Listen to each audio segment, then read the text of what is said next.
Estudillo Estates area, and it's from about Dutton Avenue, and I think it's about Maud. I'd have to look at it to be sure.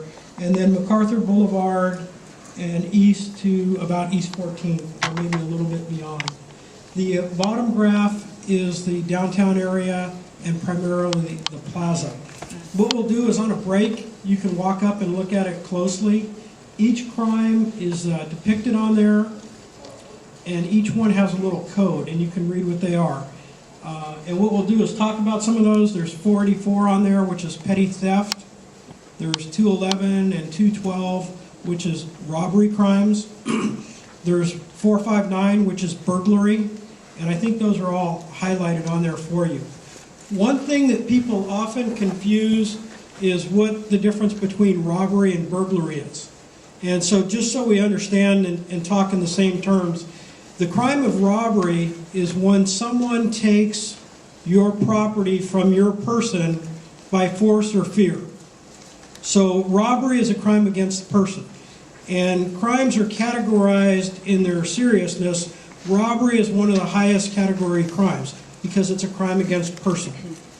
Burglary is when someone enters a dwelling, and a dwelling is basically a building, and takes something out of the building. One of the elements of the crime of burglary is that they enter with the intent. So somebody breaks into your house and takes your stereo or TV, that's a burglary. So just so you understand the difference, robbery is a crime against the person. Only a person can be a victim of a robbery. Burglary is a crime where something's taken out of a building. Lesser crimes of theft include grand theft and petty theft. Grand theft is if they take something over $400, or if they take something under $400, but they take it from your person without force. A pickpocket. If somebody has their wallet taken out of their pocket, that would be a grand theft. It's a theft from a person, and the value may only be $50. There's some other technical things in there that we don't want to give you a full administration of justice class, but in 5 minutes or less, that gives you an idea of what theft is, grand theft, burglary, and robbery. The other two crimes that I think we're probably interested in tonight is auto theft, and that's when somebody steals, guess what? Your car.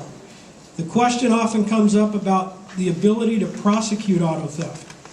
And the way that the crime is worded and what the DA has to deal with is they have to be able to show that the person took the car with the intent to deprive the owner of that car. So often what happens is we get asked, well, how come it's difficult to prosecute auto theft? If you get somebody driving a stolen car, isn't that enough? And no, it's not. Because just because somebody's driving it, we can't prove that they stole it with the intent to deprive the owner. In many cases, what's happening is a kid steals it to joyride, or he steals it for transportation, or somebody steals it and they sell it on the street for drugs or $100 to get drugs, and now somebody else is driving it or a third party is driving it. That person didn't steal it.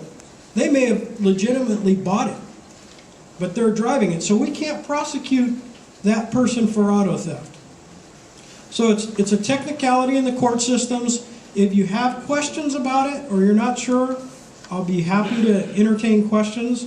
But we just wanted to give a brief, rough overview of some of the crimes. I'll get to you in just a second. The other crime that we often talk about is auto burglary. And when we look at our Part 1 crimes, auto burglary is not classified as what we call a Part 1 crime, or one of the most serious. That's when somebody breaks into a locked auto. The car has to be locked. If your car is not locked, it's not a burglary. It's just the way we record it, it's a little different. And sir, you had a question?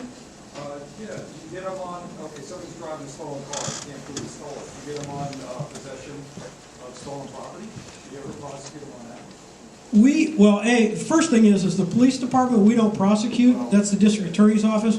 The problem with it is stolen property is you have to be able to prove that the person in possession of the property knew it was stolen. What if I buy a Cadillac for $100? You got $100. Yeah, I mean, there's certain things, but it's very difficult to prosecute.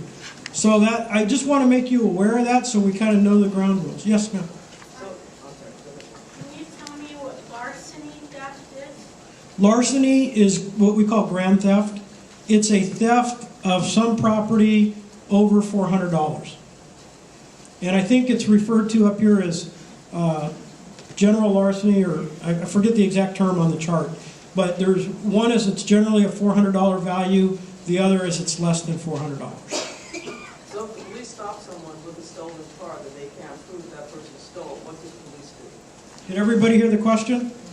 If we stop somebody in a stolen car and we can't prove that they stole it, what do?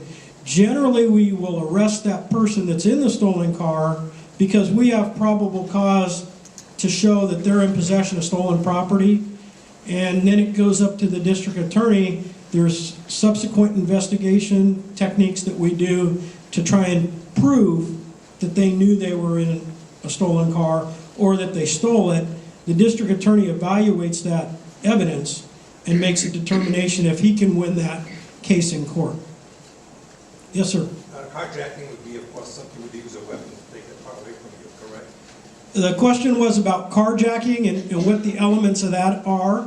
And carjacking is exactly what you said. It's when somebody uses force or fear to take your automobile. So if you're sitting in a gas station and somebody comes up and pushes you out of the way and takes your car, that would be carjacking. Yes, ma'am. What do you refer to up here as assaults against individuals? My son who was assaulted and people tried to take his bike from him. Well, What would that be? there's two types of assaults. There's aggravated assault, and generally that's when somebody suffers an injury. And then there's simple assault, where if somebody just punches you. Now, if somebody takes property while they're assaulting you, like somebody were to punch your son and take his bike, that would be a robbery. And if they tried to but failed, and is it an attempted robbery? It would be an attempted robbery. One other thing, a disclaimer I have to put out right now so I don't get beat up later. These charts are approximate. There are some crimes that I know aren't on here that should be. And it's either a failure of our ability to get it out of the computer, or it's a problem in the way it was recorded. But if you see that there was a burglary on your street and you don't see a dot there, don't throw rocks at me yet. Give me a little while. It's probably just a little computer glitch. And this is for the year period. Yes, ma'am. What about West San Leandro?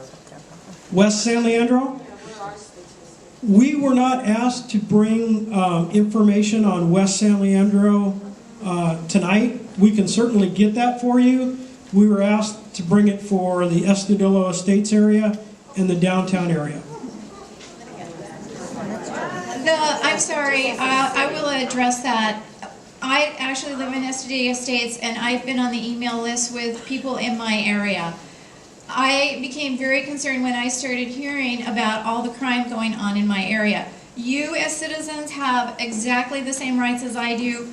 You need to form groups. You need to be in communication with your neighborhoods. You need to get the statistics from the police department. You need to do it.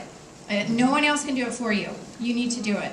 I've tried that in the last 2 years, and people are so disgusted, they don't care anymore. Yeah.